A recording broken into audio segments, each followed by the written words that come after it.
Hello viewers, দেশ ও প্রবাস থেকে কালো জাদু তন্ত্রমন্ত্র এসকে চ্যানেলটি এই মুহূর্তে যারা দেখছেন সকলকে জানাই আন্তরিক ভালোবাসা, আন্তরিক অভিনন্দন।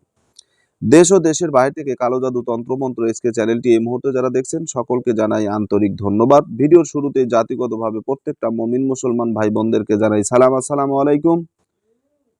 হিন্দু দাদা দিদির প্রতি আদাব, অন্যান্য সকল ধর্মের প্রতি আন্তরিক ভালোবাসা। আপনাদের মাঝে আজকে আমি একটা ছোটখাটো তকবির নিয়ে উপস্থিত হয়েছি, তবে তকবিরটা অনেক পুরনো একটা কিতাব থেকে আপনাদেরকে দিব। এই তকবিরটা আমি অনেক কয়েকটা কিতাবে দেখেছি। ইতিপূর্বে আমি আমার গ্রাম অঞ্চলের যারা গ্রামে থাকে হাসির ছলে এই তকবিরটা আমি অনেককে দিয়েছিলাম, মানে মস্করি করে, ঠিক আছে, অনেককে দিয়েছিলাম। বন্ধু বান্ধব থাকে না মানুষের, কিন্তু আত্মীয় স্বজনের ভিতরে কিছুগুলো ইয়ারকি বা ঠাট্টা বিদ্রুপ করার জন্য অনেক বন্ধু বান্ধব থাকে। তো আমি আমার এক বন্ধুকে বলেছিলাম যে দোস্ত, তুমি মাঝে মধ্যে আমার কাছে কিছু চাও, যে তোমাকে একটা জিনিস দেই, একটু কাজে লাগাও, যদি পারো কাজে লাগাও। তো বলতেছে কবিরাজ কি দিবে দাও। তো ওকে এই তাবিজটা আমি দিছিলাম হাসির ছলে। ও একজন মাস্টার মানুষ। পরবর্তীতে মানে এক সপ্তাহ পরে এসে বলতেছে দোস্ত এটা নষ্ট করে দেওয়া লাগবে। কে? কয়ে তো আমার পরিবার নষ্ট করবে, আমার সংসার ভাঙবে, আমার জীবনের 12টা বাজাবে। বললাম কেন, কি হয়েছে? কয়ে এই ঘটনা তো খুব কঠিন একটা জিনিস। তো একটা কথা আছে, যাহা দেখি নাই নিজ দুই নয়নে বিশ্বাস করিব না গুরুর বচনে। এরকম একটা কথা আছে কিনা? আর সবচাইতে বড় যে বিষয়টা, সেটা হচ্ছে আমরা ছোট জিনিসকে গুরুত্ব দেই না, যেটা বড় তাকে প্রাধান্য দেই, কিন্তু ছোটখাটো জিনিসকে আমরা কখনো গুরুত্ব বা প্রাধান্য দেই না। ছোটর একটা কথা বললে আমরা সেটাকে ইগনোর করে এড়িয়ে যাই, মানে ওই কথাটাকে মূল্যই দেই না, মূল্যবোধ নাই, ওই কথার কোনো দাম নাই। ওই ছোট মানুষ, ও কি বুঝে? কিন্তু ছোট মানুষ কিন্তু এমনও কিছু ঘটনা ঘটিয়েছে যেটা আপনার দ্বারা সম্ভব না। যেমন একটা ছোট মানুষ হাফেজ হচ্ছে, আপনি কয়দিনে হাফেজ হতে পারবেন? 3 মাসে হাফেজ হয়েছে, কোরআনের হাফেজ। আপনি তো 3 বছরে পারবেন না।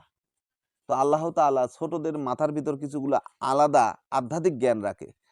তাই ছোটদেরকেও মূল্যায়ন করা শিখবেন। ছোট জিনিসকে ছোট বলে মনে করবেন না, বড় করে দেখার চেষ্টা করবেন। প্রত্যেকটা জিনিসকে গুরুত্ব দেওয়া শিখেন, তাহলে আপনার কাছে অনেক কিছু সহজ মনে হবে। তো যাই হোক, কথা বাড়াবো না। এই যে যে একটা নকশা নিয়ে আপনাদের সঙ্গে আলোচনা করতেছি, এটাকে ভালোবাসার কাজল বলা চলে।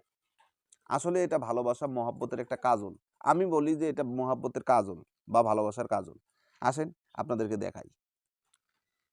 এই যে নকশাটা দেখতেছেন, ছোট্ট একটা নকশা দেখেন, খুবই সংক্ষিপ্ত একটা নকশা। 1 2 3 4, 3 4 12টা ঘর আপনাকে অঙ্কন করতে হবে। কিন্তু এখানে কিন্তু এই ঘর আঁকাটা কিন্তু সাধারণ ব্যাপার না। আমি মনে করি যত বড় শিক্ষিত পার্সন হোক, এই ঘর আঁকাতে গেলে হিমশিম খাবেন, ভুল করে বসবেন। অনেকে আবার আমার কথাকে মানে উড়িয়ে দিবে, আবার অনেকে এটাকে গ্রহণ করবে, কারণ যারা জানে তারা এটাকে মূল্যায়ন করবে। এই যে নকশাগুলো দেখেন, জায়গায় জায়গায় কিন্তু এই নকশার কিন্তু ফাঁক রয়েছে। মানে আপনি এই যখন কষিটা টানবেন, স্কেল দিয়ে টানেন আর যেটা দিয়ে টানেন, এটা কিন্তু অনেক সময় মনে থাকে না। ধাপ করে আপনি একটা টান পুরোপুরি দিয়ে ফেলছেন, দিয়ে বলতেছেন আহারে এখানে তো খালি আছে, তা আমি তো ফুল দিয়ে ফেলেছি। ফুল দিলে হবে না, যেখানে যেখানে খালি আছে সেখানে সেই অবস্থায় খালি রাখতে হবে। এখন এটা কি করবেন? এই নকশাটা অঙ্কন করলেন, অঙ্কন করার পরে আপনার কি কাজ? এই তাবিজটি লিখিয়া গাওয়া ঘি দ্বারা কাজল বানাইতে হইবে, চক্ষুতে লাগাইয়া মাসুকের নিকটে গেলে সে পাগল হইয়া কাছে আসিবে। এখন বিষয়বস্তু বোঝানোর পালা।